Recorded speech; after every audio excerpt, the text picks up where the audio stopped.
This picture is for you men who've not yet flown overseas. These are shots of our planes flying through Flak over France and the Low Countries, over Germany and Italy, over Jap Islands in the South Pacific. It looks tough. It is tough. This is no attempt to minimize the danger of flak. The gunners are good, particularly the Germans. Their weapons and methods are good. Good enough to lay a shell on a plane 5 miles up, flying 300 miles an hour. Nevertheless, we've got a higher percentage of planes coming back now. There are a couple of reasons for that. One is the plain guts and skill of our bomber crews. Another is the increasing information from our flak intelligence. Bomber crews are forewarned as to what to expect, specifically. They are told, for instance, to begin taking evasive action 3 minutes off the enemy coast. It will consist of 20-degree changes in course, made at least every 30 seconds and held for at least 10 seconds. Here, you are to gain 1,000 feet in altitude. Arriving at your initial point, make a 90-degree change of course, lose 1,000 feet, and continue evasive action until you start your bombing run. Positive statements? The men in this room prefer it that way. They've learned that a bomber formation can't just take flak as it comes. They know that these briefing room statements are based on a scientific study, and they understand why evasive action must be flown exactly as planned. So that those of you who do not know can get the same understanding, let's have a good look at this flak business. Enemy anti-aircraft weapons vary from heavy guns like the German 88mm flak, the German 105mm flak, the Japanese 75mm, to small caliber automatic weapons like the German 20mm or the Japanese 25mm triple pom-pom. There's a great difference in methods of fire between the heavy gun and the small caliber automatic weapon. The heavy gun destroys aircraft by using a time-fused shell to put a large explosive burst in the near vicinity of the target. It must be, and is, accurate to high altitudes. The automatic weapon depends on a dense concentration of fire, flexibly controlled. Its shells explode when they actually hit the target. In heavy anti-aircraft fire, the problem of getting the necessary accuracy requires painstaking fire control. Let's see why. A heavy gun's shell takes roughly 1 second to climb 1,000 feet. It would take then about 27 seconds for a shell to reach the 27,000-foot level. This plane represents a bomber formation flying 200 miles per hour. If the gun is aimed directly at the planes at the time the shell is fired, the formation will have moved on almost 2 miles before the shell reaches their altitude. That's why a gunner always leads his target, like a hunter firing at ducks in flight.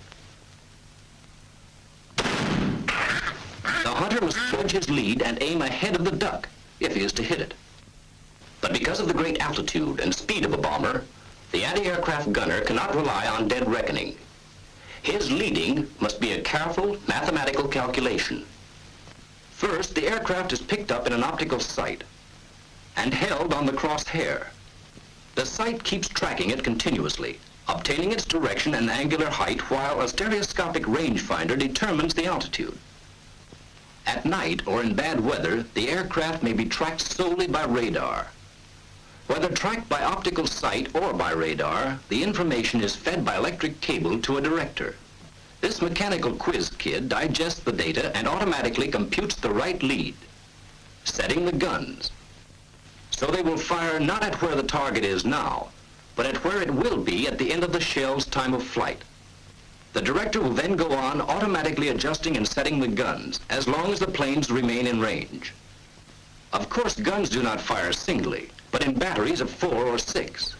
Our symbol now represents the heavier fire of a whole battery making a continuous pattern of bursts along the plane's course. Often, several batteries are within range, and all fire with the proper lead, as produced by their own fire control instruments. Each battery maintains predicted fire until it can no longer reach the attacking planes. But new batteries take up the firing as soon as they come within range. This is called continuously pointed fire. This is what continuously pointed fire looks like. Small groups of 1 to 4 bursts move along the course of your plane, keeping pace with you as the fire control instruments supply predicted firing data constantly. This is the most accurate and therefore most dangerous kind of anti-aircraft fire. The next most accurate kind is predicted concentration. For such fire control, a master command post directs the fire of several batteries in the region. Each gun symbol represents an entire battery. The target sighted, direction, angular height, and altitude readings are taken at several points along its course. Based on these readings, an actual prediction is made as to where the target will be in the sky a certain number of seconds later, and each battery is informed. Each adjusts its gun so that a concentrated fire will strike the point of prediction at the given time. While the first salvos are on the way, a new prediction is in the making. The guns are laid on the new point, and another concentration sent on its way. Bursts occur practically simultaneously. Not as accurate as continuously pointed fire, the predicted concentration has greater volume. From the aircraft, predicted concentrations appear as groups of 10 or more bursts at spaced intervals of approximately 60 seconds. In contrast to continuously pointed fire, there will be flak-free spaces between successive concentrations of bursts. In both these kinds of fire, the gunner is up against his greatest weakness, prediction. His firing data can never be more than the assumed future course of the target. In continuously pointed fire, the gunner must get you in his sights and obtain your altitude. At least 5 seconds consumed here. Then the director must make its calculations and set the guns. Roughly another 5 seconds. Then the shell, climbing at approximately its 1,000 feet per second, chalks up 25 more. Continuing your present flight path for 35 seconds would place you right at the predicted point. But making a change after 25 seconds leaves the flak bursting on a course you're no longer flying. In addition, the gunner's next prediction must be refigured to fit your new course before he can fire again.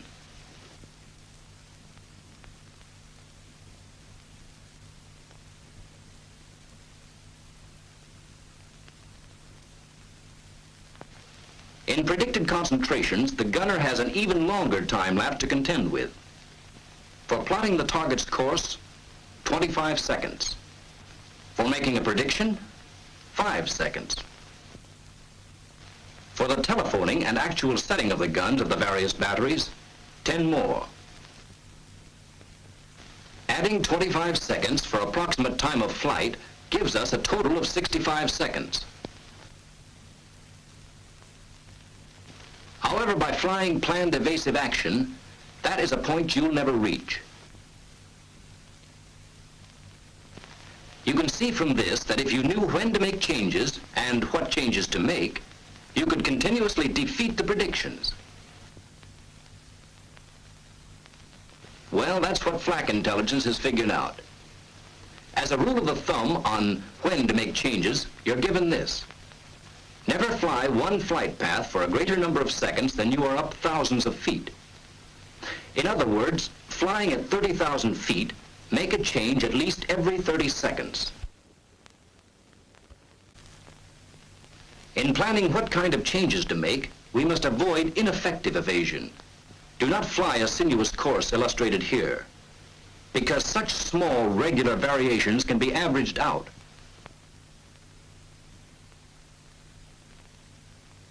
The same is true for small, regular changes in altitude.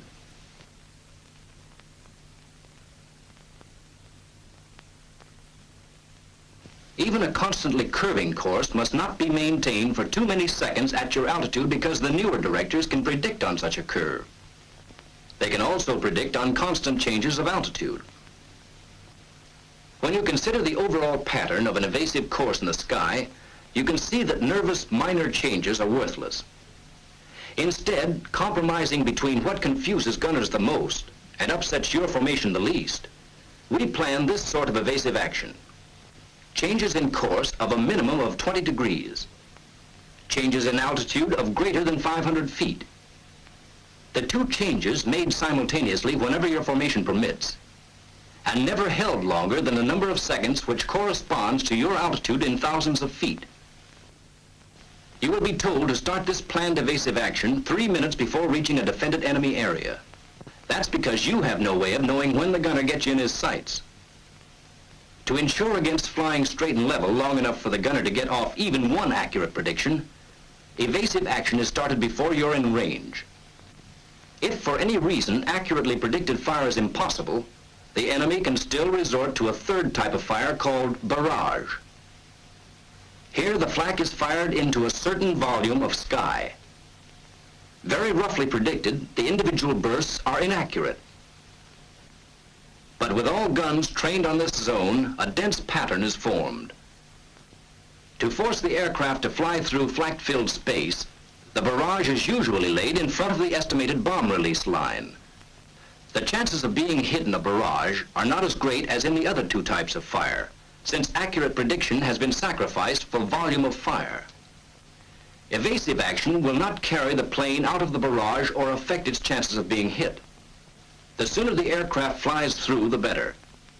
Remember, the barrage hangs in one region of sky and is not predicted for any particular aircraft's course. However, evasive action during the approach to the target can upset the enemy's effort to effectively locate his barrage.